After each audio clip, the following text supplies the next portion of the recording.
When I was younger, I was a shy kid, believe it or not. I was shy in certain situations, unfamiliar situations, and around new people sometimes. But I was pretty confident, always pretty confident in who I was. Even as a kid, I spoke with confidence, that self assuredness. As a teenager, I mean, just like most of us, you go through an awkward stage where you're still trying to figure yourself out and figure out who you are versus who other people think you are. So the confidence, may have waned a little bit, but I still had a sense of self and was always okay and comfortable in being myself. I mean, at that time, your world is so small, even though it feels so big. But as you grow, your world becomes bigger and bigger. It grows bigger as you encounter more adult situations. You become more involved with other things and you're able to navigate and you see more things and, get more life underneath your belt.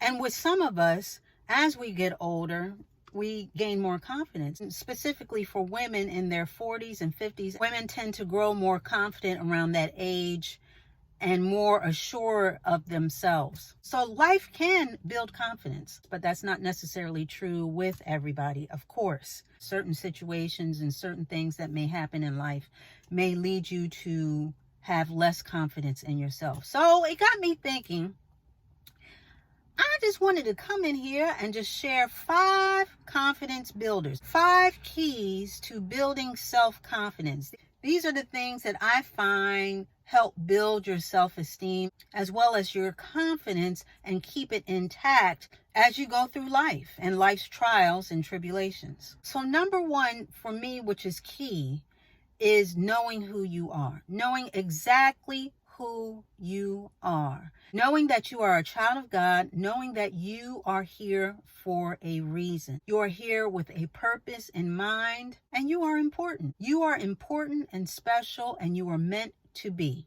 You were meant to be here. So once you know that, then you can build off of that. I know that's what I always go back to whenever I feel a little wobbly, whenever I feel unsure about certain things. I always go back to, wait a minute, I'm supposed to be here. I'm supposed to do this. I was meant for this. I'm going to keep moving forward. We know that with any structure, you need a foundation. So that foundation, number 1, would be, once you know who you are, you can easily build from there. And knowing who you are, know that you are not perfect.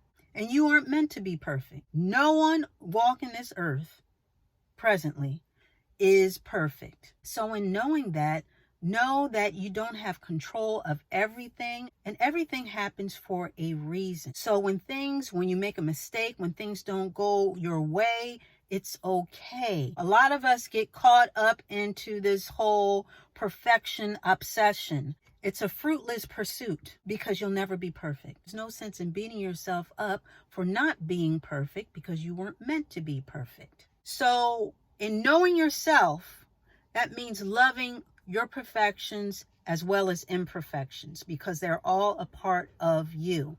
You're not perfect, and it's okay.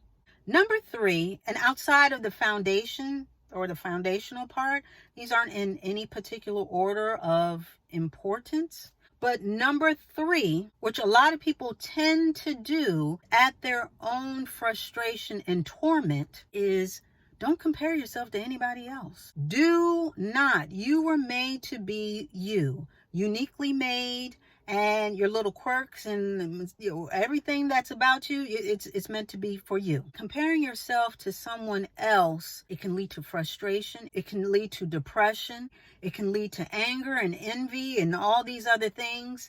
And meanwhile, you have a whole life that you should be focused in on, and not the life of what you think someone else is living. You have this whole uniqueness about you that you should be focused on instead of focusing in on what someone else looks like or what they're buying or what you think they have.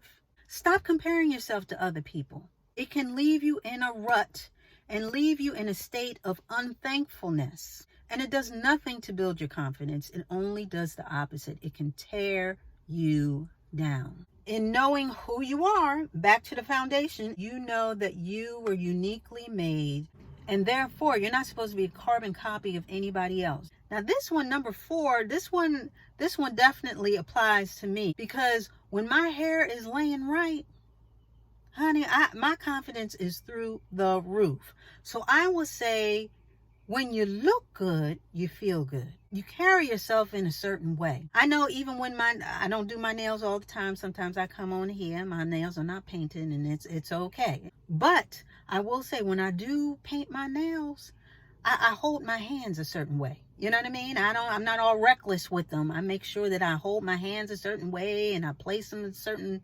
places in a certain way, and this and that, yada yada. There's something about looking good, smelling good, and it doesn't have to be anything expensive. It doesn't have to be anything ornate. It can be something as simple as a favorite piece of underwear or bra, that's really fancy. Ain't nobody gotta see it. But it sort of brings you confidence, because it's that little piece of joy that you are bringing to yourself that gives you confidence. For some, it may be lipstick. For some, it may be, their designer handbag. But presenting yourself in a certain way, giving the best presentation of yourself, that not only gives you confidence, but it makes you look confident as well. So I would say, not only does looking good make you feel good, but it makes you look confident. And then you looking good and feeling good, you carry yourself a certain way. It makes you want to talk better and walk better and just eat better, or just be better. You know what I mean? And again, that all ties into your confidence. Now, I think we're on number 5, but self-improvement. Going back to nobody's perfect, and knowing that if you see that you have a deficit somewhere, just know there are little things, little tweaks, little things that you can do to improve your life, therefore improve your confidence. It's never too late. People go back to school, people take classes for speaking, people take cooking classes, but self-improvement is very self-aware. But you're worth investing into. Whatever that is going to give you that boost and add to your confidence, you are allowed to do that. You are here for a reason, and you are here to live your best life possible. So take out time for yourself. And in knowing yourself, maybe make a self-assessment. Where can I improve in certain areas of my life? What can make my life more enjoyable? And go about it, because you deserve it. Invest in yourself, both the time and the effort. Build your life to where you want it to be. And along that way, brick by brick, you will build your self-confidence. And I know I said 5, but I'm going to slide this one on in here as a little bonus. But you are who you say you are, not what other people say you are. So in knowing that, you control the narrative of your life. So it's very important to speak over your life positivity. Don't go calling yourself names and this and that. If you call yourself a dummy, you're going to act like a dummy.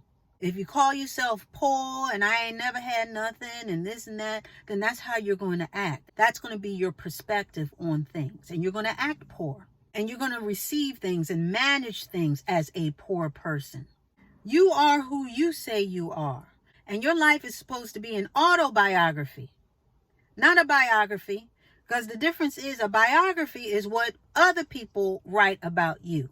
An autobiography is what you write about yourself. So you make sure you are the author of your life. You control the narrative. And I need you to be all about your autobiography, because the biography don't count. What's number 1 and what's important is your autobiography. How you feel about yourself, what you think about yourself, how you speak over yourself, not comparing yourself to anybody else, because you are important and uniquely made for a reason. How you treat yourself, how you present yourself to the world. You don't have to be who you were yesterday. You control the narrative. So grab that narrative and be a brand new you today. And very important, remember that you are enough in all that you are and all that you bring to the table, and even with the mistakes, and even with the self-improvements that need to be made, and even with the improvements that need to be made. You are more than enough. And that's another reason why you should never compare yourself to anybody else. It's one thing to be inspired by other people, but it's another thing to want that other person's life and put what they're doing as more important or more beautiful or more worthy than what you have, than what you look like, than what you're doing. Don't get into that rut. Don't fall into that pit. So those are just a couple of things. I know there are other things as far as keys to building self-confidence. But those are the things that sort of stuck out in my mind. And like I said, the foundation is very important. But it's never too early and it's never too late to build self-confidence. Because having a strong belief in yourself and your abilities and capabilities, that can take you a long, long way. That's a passport to a lot of different opportunities and endeavors. So go on and get you some. Go on and get you some self-confidence. Start working on it now. Those who don't have it, start working on it now. You are totally worth it. You are worth the investment. And self-confidence is an investment that pays out huge dividends. Believe it. And with that, we are going to put a button on it.